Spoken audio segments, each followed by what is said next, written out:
Hello, vinyl community. This is Randy back today with another video.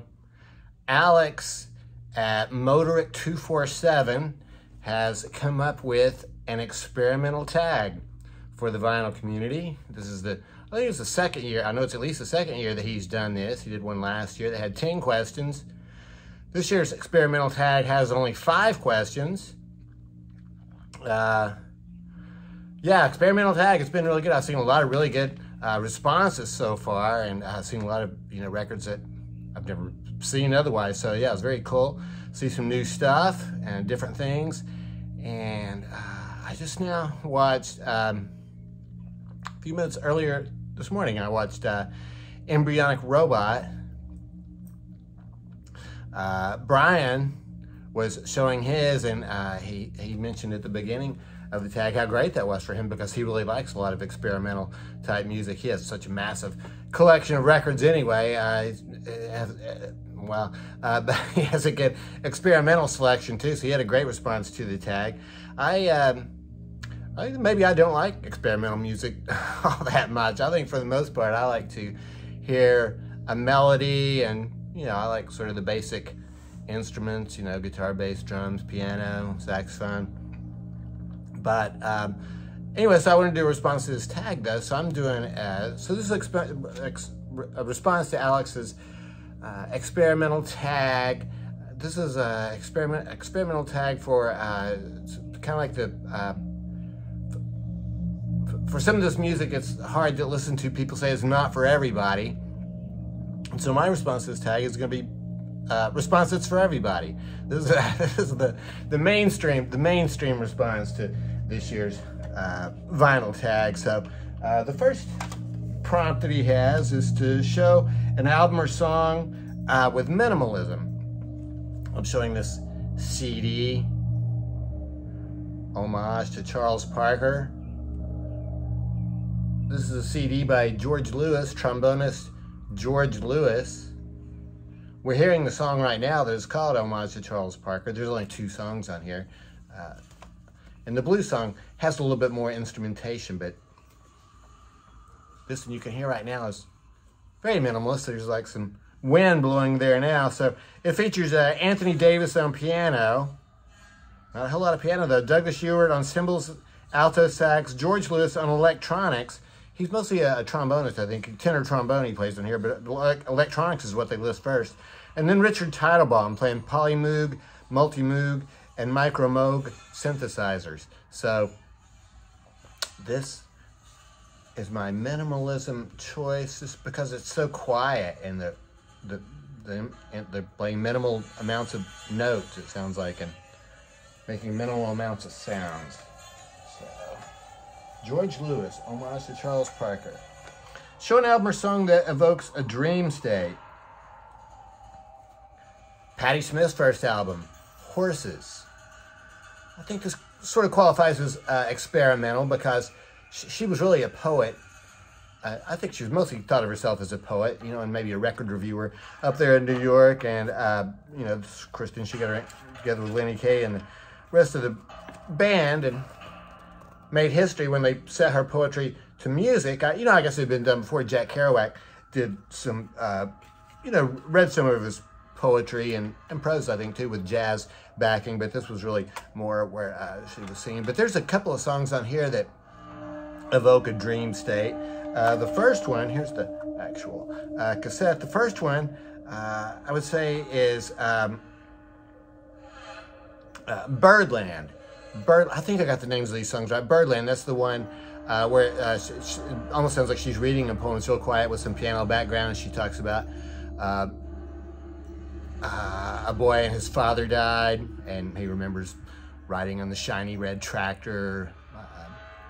And then it talks about how he started to drift. And so I think it really evokes a dream state. And then really the one that really does for me is the one called Land.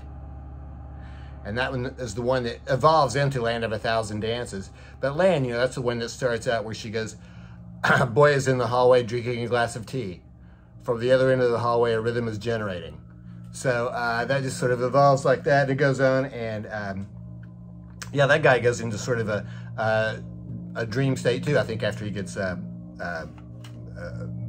beaten up or assaulted by the other character, I guess, in that poem. Animal sounds. When Alex said animal sounds, the very first thing that I thought of, I mean, to me, I thought it was very, I haven't seen anybody else show this, though, because I haven't seen all the responses to the vinyl tag, to the experimental tag.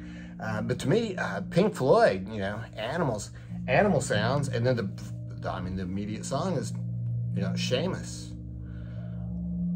Possibly my favorite Pink Floyd song, one of my favorite Pink Floyd songs, Seamus the Dog. On side 1 of Metal, their I think it was 1971 album. It is the, it's the last song on side 1. All side 2 is Echoes. So, yeah, animal sounds. It just has Seamus barking and howling throughout the whole song. Very cool. Okay, strange. Oh, yeah, here's what that Pink Floyd on the Harvest label. Strange Beauty. We have 2 examples for visual beauty. Sort of strange beauty is this, the cover of this Jerry Garcia Howard Wells album, Hooterol.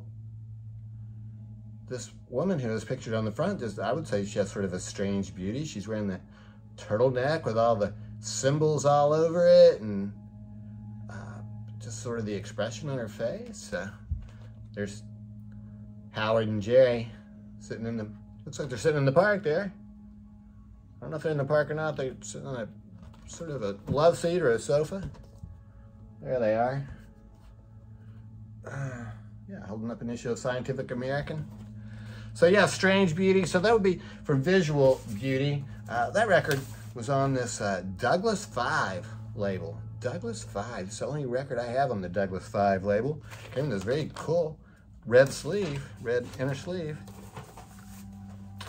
So I would call that Strange Beauty. And for oral, for you know, sonic Strange Beauty, I'm going to say the music of Gong with the space whisper of Jilly Smith. So David Allen, I think, is, you know, person I think it was the main person in Gong. Jilly Smith is his partner, so I think they're sort of co-leaders of the band. You know, she just makes that weird sound.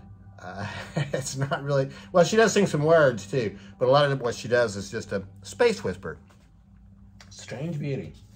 That was on this BYG Records, which I think that stood for Beautiful Young Generation, something like that. BYG. And it came with this insert too that told this Magic Brothers. So this is, I think this is sort of the first. I don't think it was officially a Gong record. I think this was David. I think it was credited to David Allen, or David Allen and Julie Smith. So yeah, Magic Brother. And then the last one is cover art. Cover art by a visual artist. So I have this Johnny Griffin record, The Congregation. Andy Warhol did the artwork.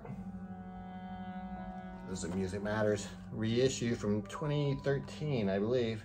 There's the Warhol signature down there in the corner. Very cool cover. Really like that one a lot. I like the album a lot too, Johnny Griffin. This is really good. Johnny Griffin on tenor sax. Sonny Clark plays piano. Paul Chambers on bass. Kenny Dennis on drums. So, yeah, this is the saxophone quartet. There's Johnny. Oh, there's Johnny on the back. So that's it.